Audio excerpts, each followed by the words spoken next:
Welcome back to my channel. Today we are going to talk about writers and their challenges that they face when they finally come out and say to the world that I am a writer, and what happens from there. The ridicules they face, the mockery they endure, and the kind of questions they constantly get. So I'm Anusha. I write dark fiction. I read dark fiction, and here on this platform, I talk about dark fiction and writing in itself. So, I am in writing for a long time. I'm writing books, writing blogs, writing articles for a long time. And writing is not only a mere passion, writing is my profession. I'm a professional writer and I write for my living. I gave up my job for writing only. I have my own setup. I am a freelance writer. I work on freelance gigs to support my writing career. And I wrote 5 books, so I know a little about book writing, how to expand ideas into books, and how to edit, how to deal with the middle slump of books. So I know those things. But before that, before you start getting into book writing, book editing, book formatting, there is a very serious thing that you need to understand, that not everybody, your friends, your family, will understand your passion. Not everybody will participate in your dream. If you expect your parent, your siblings, your friends to dream your dream, then you're setting yourself up for disappointment. And I'm telling you, you're setting yourself up for big disappointments, because if someone does not understand the depth of your dream, they will only measure it with how many sales you're getting, or how many people are buying your book, or how famous you are. If you're not famous, if your book is not selling, your writing doesn't have any value in those people's eyes. And you cannot blame them for that. Our social conditioning, the entire social conditioning, has created this thing. How much salary someone gets decides their personal value. How much they're scoring in math decides their future value. So it is a social norm. It is kind of an automated thought process that is going on for a long time. So when you come out and when you finally admit that yes, I am a writer, yes, I want to write books, yes, I'm writing books, yes, I have published book, whatever. When you finally declare, when you finally announce, first initial reactions could be shock or surprise, and from there on the questions will be like, how many books are you selling, how famous are you? There will be these kinds of questions all the time, and probably you will get some negative reactions as well. If you take those to your heart, you will not survive in this industry. Writing industry is brutal. It is a brutal industry which will crush you if you allow it to crush you. And I'm not saying it mildly. This is a brutal industry that is waiting to crush you. There will be critics. There will be self-proclaimed critics. Not every critic is bad. There will be self-proclaimed critics. Some of them will criticize you out of jealousy, out of personal bias. Maybe you're writing about an anti-hero that they don't like. Maybe that anti-hero reminds them of their ex, and they will start criticizing you. I experienced this, I faced this, so I'm telling you that these things will be there. You will have to have very thick skin to take all these and then move forward. Take the pain and move forward. That's the bottom line of writing industry. You want to survive here, you will have to grow a thick skin.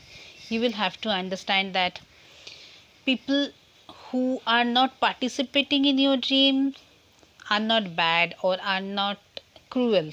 They just don't understand. They just don't understand how does it feel like to kill a character you really have come to like. They don't understand how does it feel to finally complete your first draft. When you will write the end of your first draft and you will go running to your parents or your siblings or your friends and say that I completed my first draft, the next question perhaps will be, okay, do you think it will get published, or how much money do you think it will earn you, make you? So this might disappoint you, but if you let it disappoint you, you will be disappointed for a long time, because often it takes a long time for a writer to settle their career. It might take years before you finally become known in your industry, because for finally you get the visibility, before finally people start recognize you. So there would be a lot of challenges, and if you stop because of these challenges, if you let these challenges to break you, to disappoint you, you will not only battle the stress of writing your book, you will also battle the stress of making people understand. Making people understand that your book is, this book might not be selling, but the next book will. Maybe the next book will. Because for the first 3, 4, 5 books we write just to understand our strength or weaknesses. You need to discover yourself, your voice, before you get success. If your first book succeeds, maybe it would be, I hope your first book succeeds. If your first book succeeds and maybe that is not your actual voice, that is not the genre you want to write, but you wrote it because you were getting started, you had an idea, it felt good, whatever the reason you wrote that book, it got success, you would be stuck in that particular realm, in that particular landscape. As a human being, you will try to constantly repeat the plot, the characters, the twist, just to hold on to the success. So I'm not saying it is bad to get success in the first book. I'm saying that it might be difficult to get success on the first release. It might take 3, 4 books before you find your real genre, right voice, you understand your strengths and weaknesses, and then you may get success. And in those 5 books, those will be failing, will earn a lot of sarcasm, even if not for your parents, from your parents, not from your siblings. There will be some relatives. Definitely, relatives are always there. Aunts, uncles, cousins. They will ask you how your book is selling. It's not selling? Really? Are not you a good writer? Probably you should take some courses. My sister's brothers, sister-in-law's friend's daughter is a best-selling author. She is doing very good. So these kinds of things will be there. Okay, these are the challenges. And then there is this constant notion that writers starve. The starving writer notion, that is an idea, that is a concept that is not applicable in our world. In our world, we have a lot of mediums, lot of ways to make our living. Even if your novel is not selling right now, even if you are not a full-time novelist, you can at least have writing gigs, create a freelance writing career to support your writing. and the blogs, the articles you will write, no matter on what subject, it will definitely nourish your creative writing. So there are ways. Avarida has ways to support writers. So it's not that we are not starving, poverty stricken writers. Just because we are writers, we are not poverty stricken. Okay. I'm sitting back at home, working from home as a freelancer for a long time. From 2024, I am doing that. I'm working from home. I'm working on different projects. I have multiple clients. I write blogs. I write articles on different subjects, different genres, different topics. My main favorite is travel and travel. Absolute favorite is travel. I also like fashion. You might not understand seeing me here on the camera. I don't beautify because I want to show my real face here. That this is me. Absolutely unmade up, raw me. This is the skeleton that you see. Anything else is a made up version. And here I don't want to present my made up version to you. So I also love to write fashion because fashion intrigues me. How an outfit changes a person, how a color changes a person, how a contrast changes a person's entire appearance and their self worth. That is fascinating to watch. So, fashion is to me more psychology than just appearance. So, starving writer is a one another notion, another concept that you might be battling, that if you are a writer you're starving. No, we don't starve because we are writers. We actually make a lot of money from our writing gigs. Freelancers make a lot of money, trust me on this. Then there will be the fellow writers, the challenge. This fellow writers challenge could be dangerous. Why?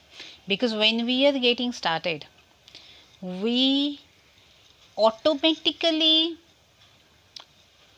treat every other writer as better than us. It happened to me. I was getting started. It was a long time ago. I was getting started and I started writing my first ever novel, Longhand. And there was a friend. Actually, this guy was not a friend. He was lot of he was older, a lot older than I was, but we were acquaintances, professional acquaintances. So I told him that I'm writing a novel. So he said, I'm also writing a novel. I'm writing on some rebel organization he was writing. And I automatically thought he was a much better writer than I am. So I started asking for his tips. I started asking how he does that. What's his routine, writing routine, how he drafts his novel, how he outlines his novel. So there were a lot of questions, and he used to treat me as his apprentice. So now, after so many years later, my 5 novels later, I'm writing, working on my 6th novel. This man is still working on the same book he had been working back that time. And even today, when I asked him why he has not completed the book, his reason, or I will call it an excuse, his excuse was the same: I don't get time to research. Research work is very important. You need to research. But your book, you're writing a fiction, you're not writing a non fiction. It is a story you're telling, and the informations are the spices that you're adding, garnishings that you're adding. So, if you let your lack of time for research to stop yourself from writing, you're not actually a writer. And as a writer, aspiring writer, or a writer who is getting started, you need to understand this thing very well, that everyone who is writing is not a writer. Anyone can write a book, but everyone is not a writer. Anyone can get an idea and start writing a book, and There, in our era, there are ways to expand the book. There are ways to expand ideas. So everyone who writes a book is not a writer, and everyone who is saying that they are writing a book is not better than you.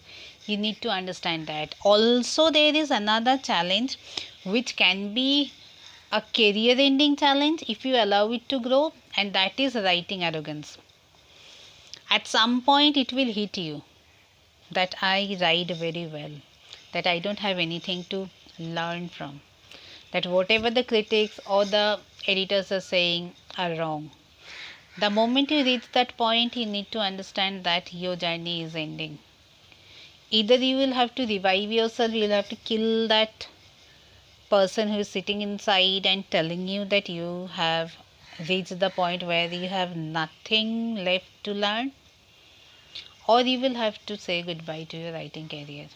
You will be writing the same way, you won't evolve. Writing is a journey. This is not a career, this is not a profession, it is a journey. And in this journey, the one who evolves is the one who grows, who survives, and who gets success in the long run. So, if you are writing a book, stick to it. Don't allow outside disappointments stop you. Whenever you hit that point where motivation is dipping, motivation is dying, remind yourself why you started. You started with a dream and you owe it to your dream to stick to it, to finish your book, to keep writing. So, with this, I'm going to wrap this video up. I will be back with more on writing, more on reading, more on journaling. If you are interested in journaling, please let me know. I'll make videos on journaling as well because I'm a serial journaler. I am addicted to journals. Thank you for watching.